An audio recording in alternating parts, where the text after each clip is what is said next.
এ ছোট ভাই, আমি শুনেছি তুমি নাকি 35 রকমের মশলা দিয়ে পেয়ারা মাখাতে পারো।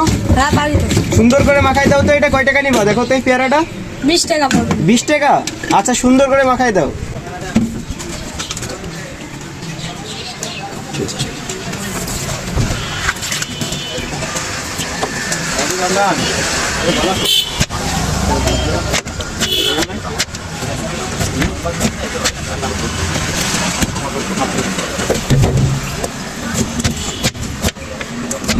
খুলি মনে করলেন আমার কথা।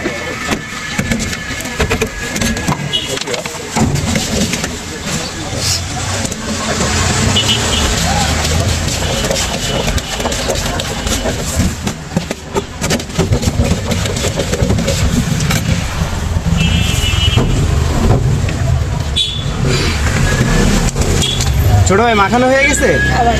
অনেকে বলে তুমি নাকি 35 রকমের মশলা দিয়ে মাখাও না, কথা কি সত্য? কথা সত্য ভাই। ব্যবসার তাহলে- জগতে মিথ্যা কথা করে লাভ আছে? এ কয় রকম মশলা দাও তুমি? ওই 35 রকমের। 35 রকমের মশলাই দাও? অনেকে বলে 3 রকমের মশলা দাও তুমি। না ওইটা ফাউল কথা। আচ্ছা ঠিক আছে। তিন টাকা